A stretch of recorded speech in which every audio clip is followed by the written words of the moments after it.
The text arrived at 4:18 in the afternoon, while I was holding Winifred Hargrave's hand in room 412 at Scottsdale Osborne, and it said that my services were no longer required effective immediately, that I should leave the key with the nurse's station, and that Blythe would arrange for my final check to be mailed.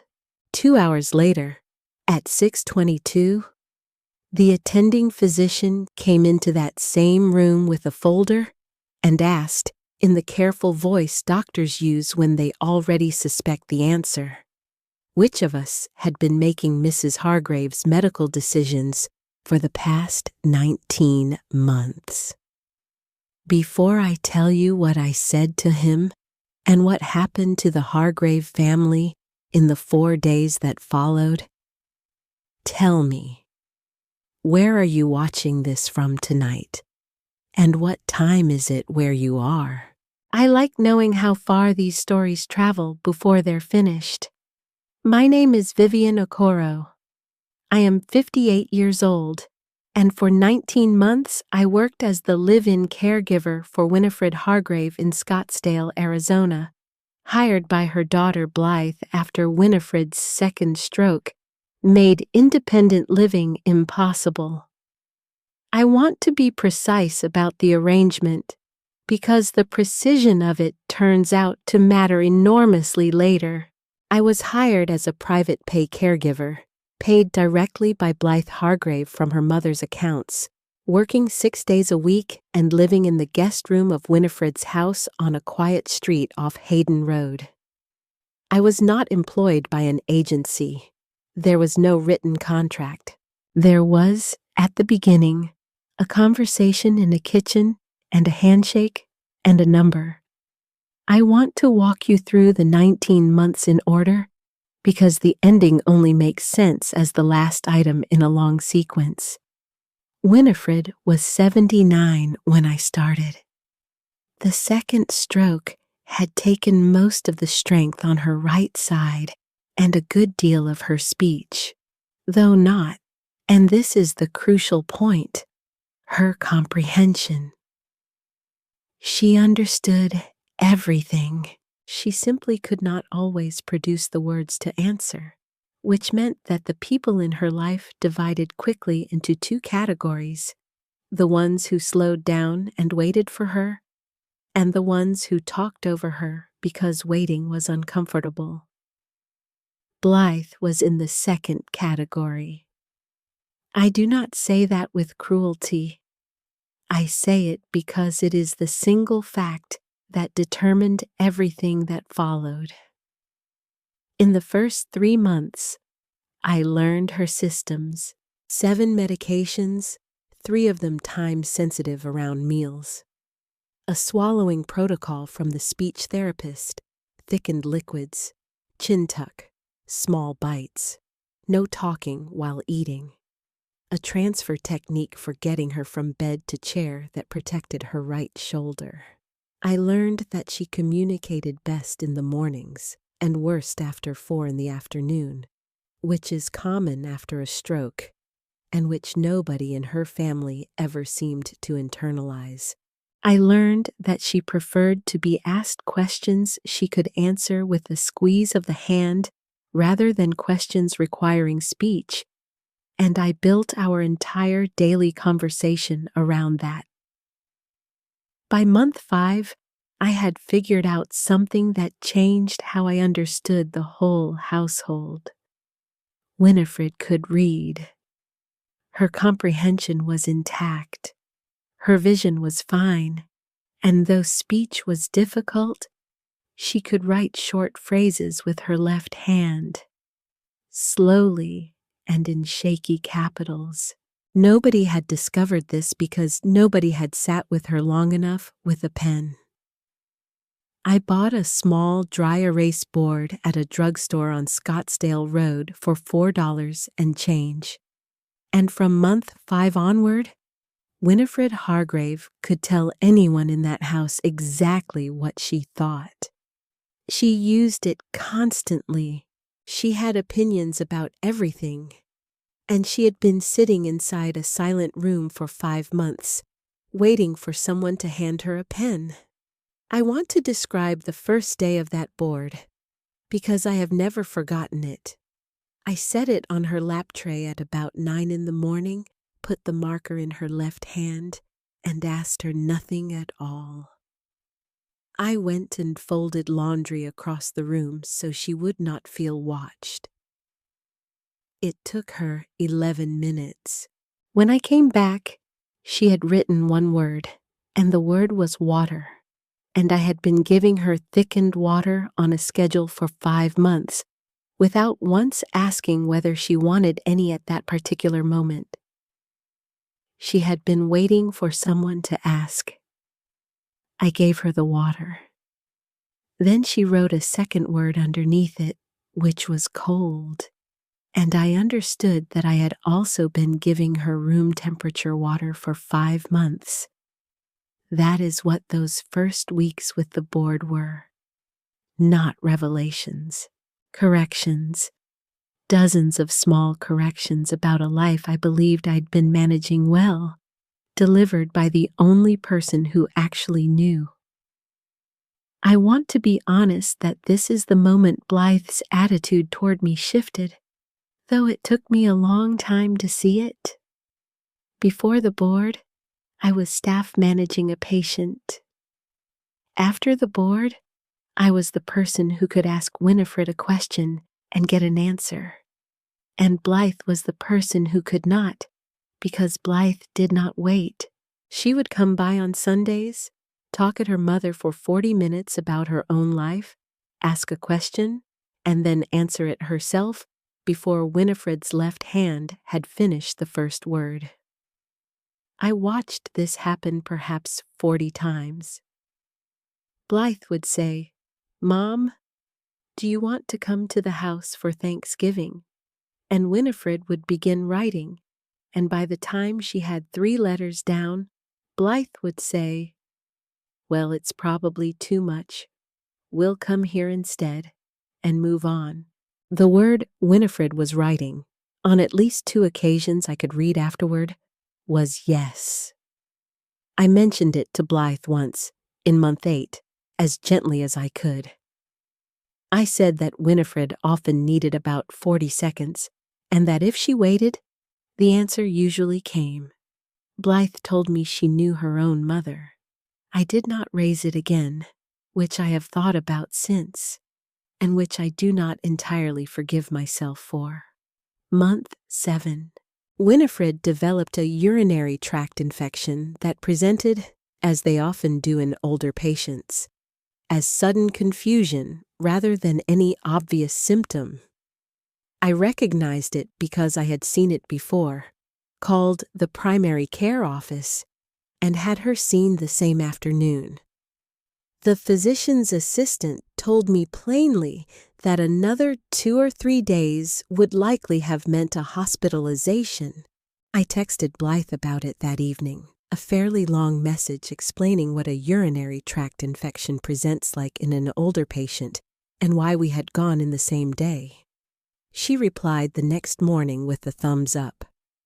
I mention this not to score a point, but because that thumbs up is, in miniature, the entire 19 months. It is not neglect. Blythe was not absent. She was reachable, she responded. She paid every invoice on time. She simply never once wanted the detail. Over 19 months, I sent her, by my own count afterward, 141 messages about her mother's condition. She replied to all but 4. The median length of her replies was 2 words. Month 9.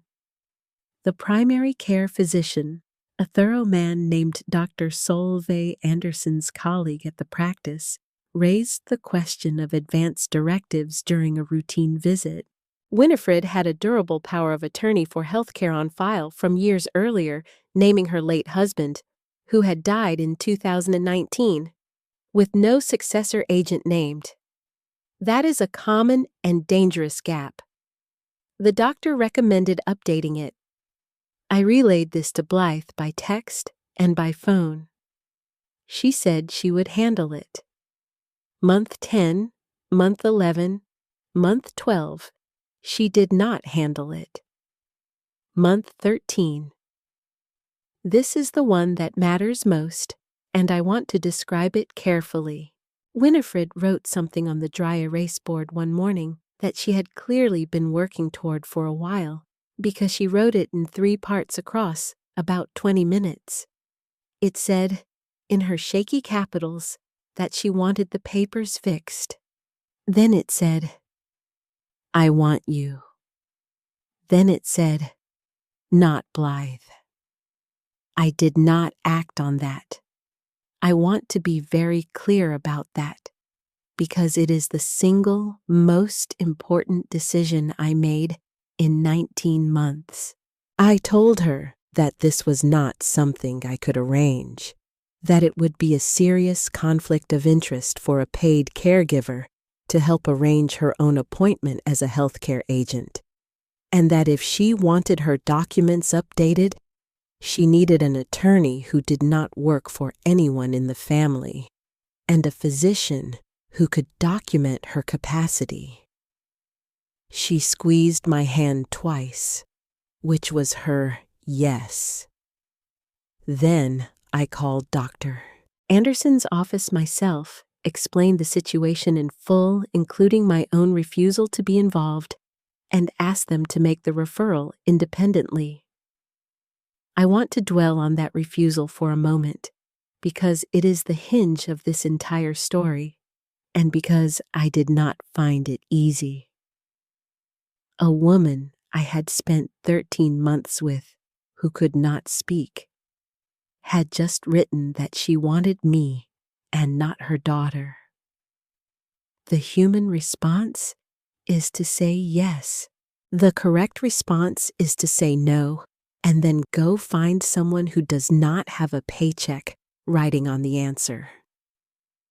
I said no because I had worked in enough houses to know exactly how that decision looks in a courtroom 2 years later, and because I understood that the fastest way to destroy the credibility of Winifred's own wishes was for those wishes to have been arranged by the person being paid to be there.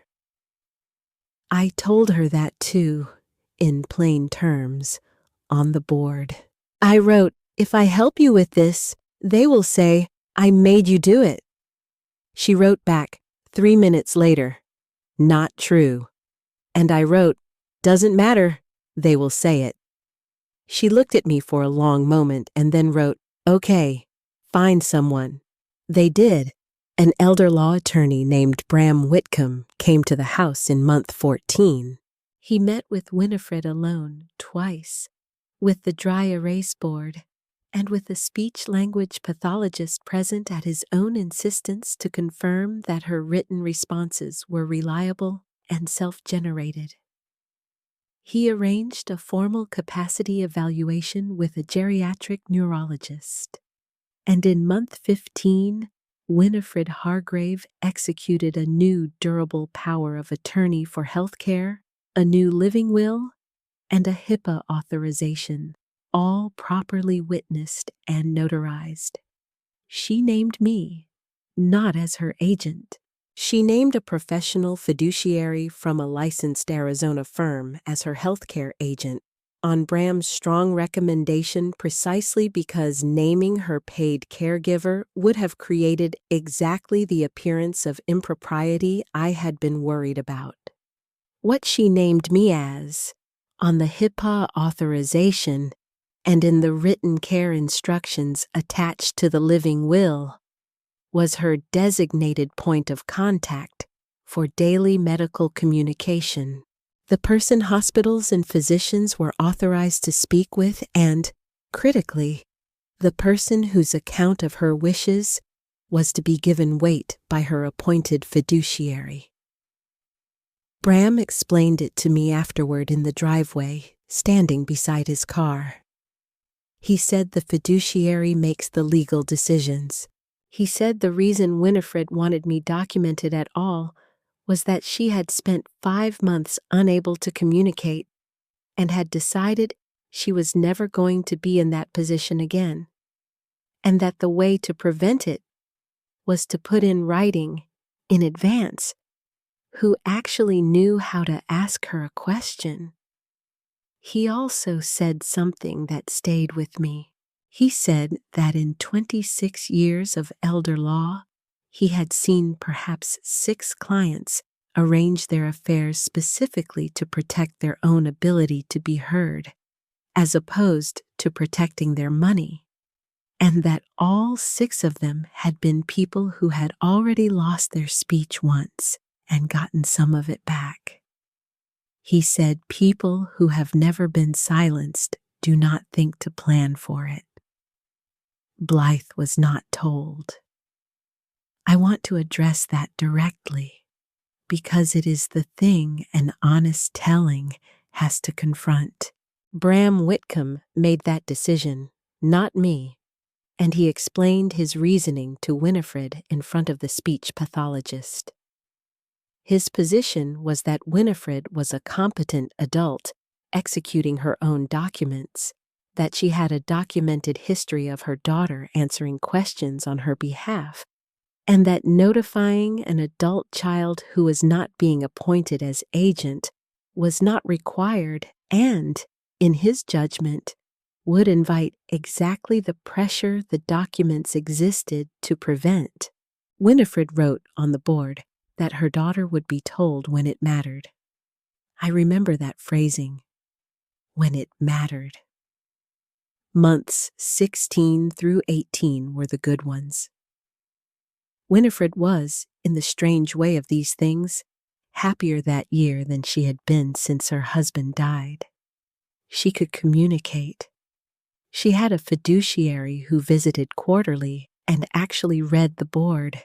She had, at 79 and after a devastating stroke, some functional authority over her own life again. Month 19. She aspirated during a meal on a Thursday evening, developed pneumonia by Saturday, and was admitted to Scottsdale Osborne on Sunday morning.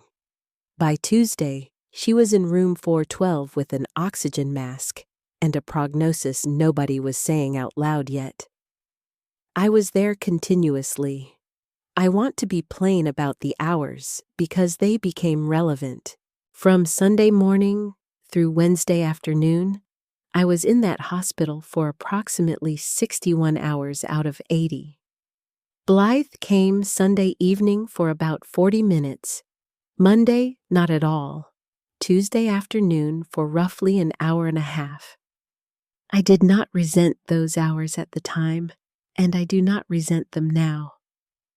People have jobs and lives, and some people genuinely cannot sit in hospital rooms. What I noticed, and what turned out to matter, was not the quantity of Blythe's hours, but what happened during them. On Tuesday afternoon, she spent most of her 90 minutes on her phone in the chair by the window, and at one point, Winifred was writing on the board, and Blythe did not look up, and after about a minute, Winifred stopped writing and erased what she had started. I read it before she erased it. It said, "Tell her I." That is the whole of it. 3 words and an unfinished 4th. I have wondered ever since what the rest of that sentence was, and I will never know. And Blythe will never know either. And that is the actual cost of not looking up. Wednesday afternoon is when it happened. Blythe arrived around 3:30, and there was a conversation at the bedside with the nurse about whether to place a feeding tube, a decision that had been raised that morning. I said, when the nurse asked, that Winifred's living will address artificial nutrition specifically, and that the fiduciary should be contacted. Blythe said that her mother did not have a living will. I said that she did, executed the previous year. Blythe asked me in front of the nurse what I was talking about. I told her the truth, in about 4 sentences. That Winifred had executed updated documents in month 15. That an elder law attorney had arranged it. That a professional fiduciary was the appointed healthcare agent.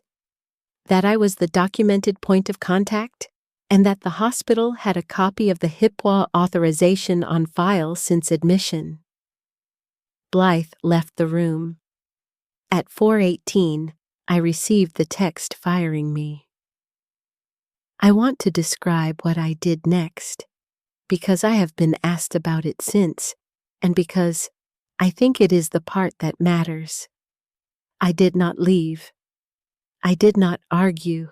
I read the text twice, put my phone face down on the bedside table, and kept holding Winifred's hand because she was awake and frightened and had squeezed twice when I told her that morning that I was not going anywhere.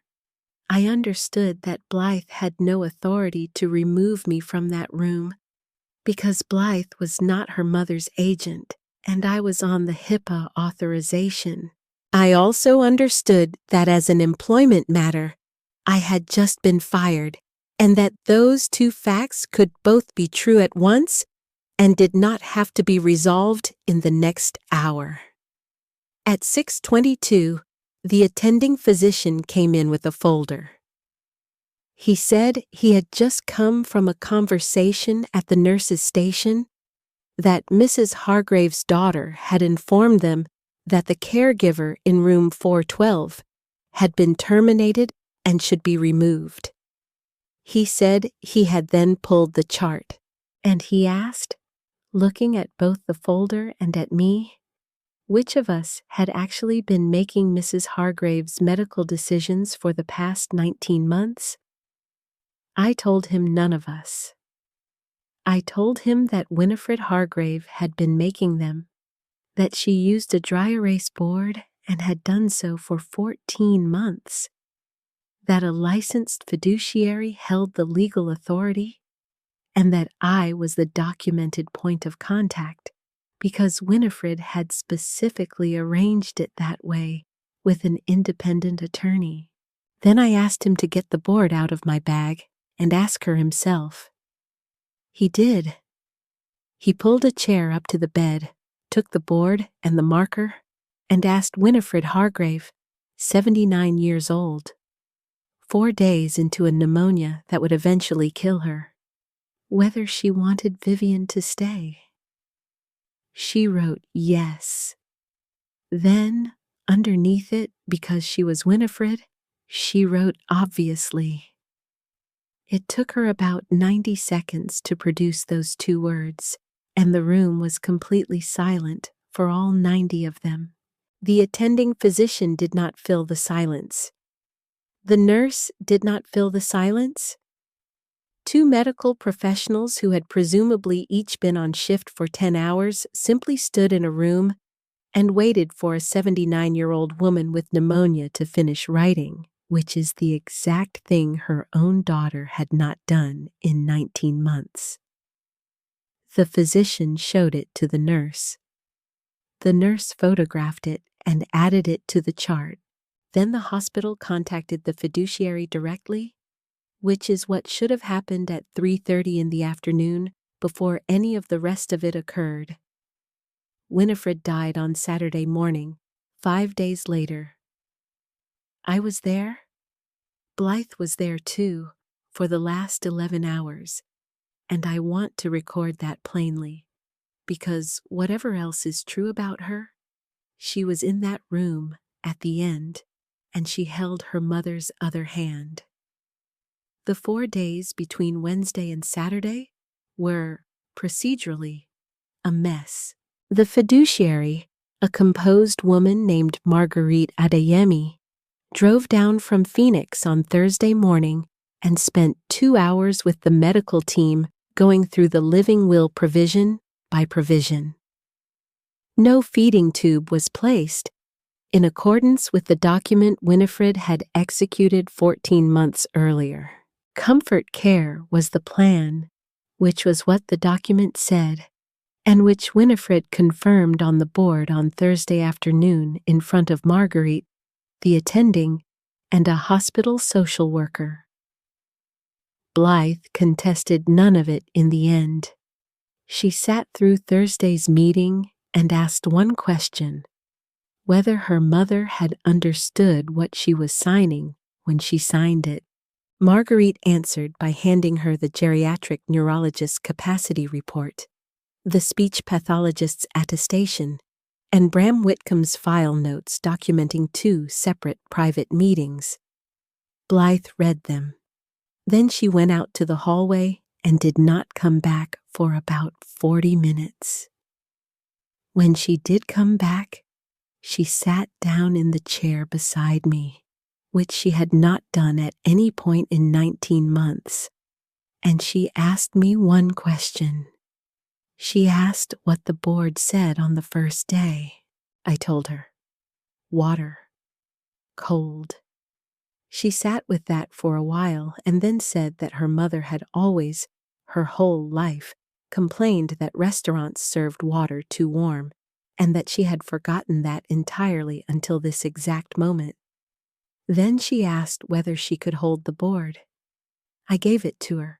She held it for a few minutes without writing anything, and then handed it back. On Friday, the day before Winifred died, Blythe asked her mother a question on the board, and then sat there, in the chair, and waited. It took Winifred a little over 2 minutes. I do not know what the question was, because I stepped out to give them the room.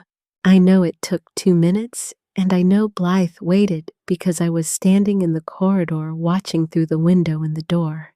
And I have decided that is the single most important thing Blythe Hargrave did in 19 months, and that it happened roughly 22 hours before it was too late to do it at all.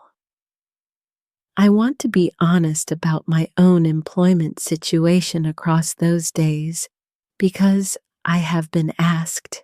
I was fired on Wednesday at 4:18, and I continued sitting in room 412 through Saturday morning, unpaid, for approximately 50 additional hours. I was not owed those hours, and I did not invoice for them. I stayed because a woman I had spent 19 months with was dying and had asked me to. The financial matter resolved afterward, and it resolved badly for Blythe, because there was no written contract and no agency, and because Blythe had been paying me directly from her mother's accounts under a durable financial power of attorney. The termination and the manner of it drew the attention of Marguerite in her fiduciary capacity. A review of the payment records found that for the final 7 months, Blythe had been paying me from Winifred's accounts at the agreed rate, while separately reimbursing herself for what her records described as caregiver coordination at a rate of $900 per month, an arrangement never disclosed to the fiduciary and never authorized by any document. Marguerite reported it. $6,300 was repaid to the estate. I want to be careful here, because I do not think Blythe Hargrave set out to steal from her mother. $900 a month for coordinating a caregiver is not an outrageous figure on its face, and there are family caregiver agreements in Arizona that pay considerably more than that for considerably less work. The problem was not the amount. The problem was that it was never disclosed to the fiduciary and never documented anywhere, which meant that for 7 months, Blythe had been quietly paying herself out of her mother's accounts for supervising a person she visited, at most, once a week. Marguerite's report described it in exactly that neutral language, and Blythe repaid it within 3 weeks without argument, which I take as its own kind of answer about what she had and had not let herself examine. I received my final wages $4,860, 41 days later, after Marguerite intervened. I want to say something about Blythe now that 2 years have passed, because the easy version of this story makes her a monster, and I do not think that is accurate or useful. Blythe Hargrave was a 54-year-old woman who could not sit still long enough to wait for her own mother to finish a sentence, and who then discovered, at a hospital bedside, that someone else had been waiting for 14 months and that her mother had noticed. That is not villainy. That is a specific, ordinary, extremely common failure. And the reason it turned into what it turned into is that she responded to being confronted with it by firing the person holding her mother's hand rather than by pulling up a chair. She sent me a letter about 8 months after the funeral. It was 3 paragraphs. She wrote that she had spent months trying to understand why the dry erase board made her so angry, and that she had eventually decided it was because it proved her mother had always had something to say, and that she had simply never stayed in the room long enough to receive it. She wrote that she was not asking me to respond. I did not respond. I have kept the letter. I work now for a hospice agency in Tempe, which is a different kind of work than private caregiving, and which I chose deliberately. There is a contract. There are documented hours. There is a supervisor and a chain of escalation, and a protocol for exactly the situation I found myself in on that Wednesday afternoon. I have never again worked in a private home without a written agreement, and I tell every caregiver I train the same 3 things. Get it in writing. Learn how your patient communicates, even if nobody else is bothered. And understand the difference between who is paying you and who you are actually working for, because in a private home, those are frequently not the same person, and the day they come apart is the day you find out. Winifred understood that difference. That is really what the whole story is.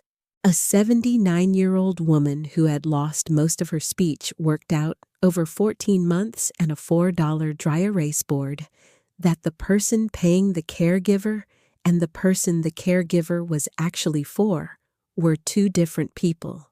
And she went and found an attorney and put that in writing before it mattered.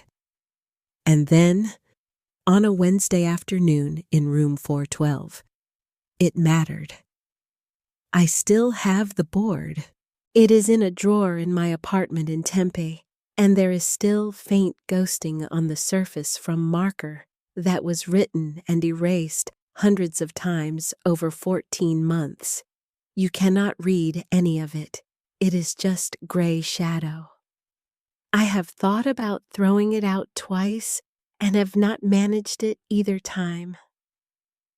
What I keep coming back to is the $4, a drugstore board, and a marker, bought on a whim in month 5 by someone who had run out of ideas, and it gave a woman back 14 months of her own opinions, 19 months of skilled care, 7 medications, a swallowing protocol, a transfer technique, and the single most consequential thing I ever did in that house cost $4 and change and took 11 minutes to produce its first word.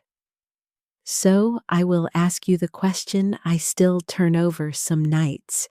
If you were fired by text while holding someone's hand, and you knew you had no legal obligation to stay, would you have picked up your bag and gone the way the text told you to? Or would you have put the phone face down and stayed the way I did? This story is a fictional narrative created for entertainment, education, and reflection, with the assistance of artificial intelligence, and any resemblance to real people, names, or events is entirely coincidental. Nothing in this video constitutes legal, medical, or financial advice, and anyone with questions about advance directives, healthcare powers of attorney, or caregiver agreements should consult a licensed attorney in their own state, since these rules vary considerably from one jurisdiction to the next. If this stayed with you, I would love to hear where you're watching from tonight, and I hope you'll come back for the next one.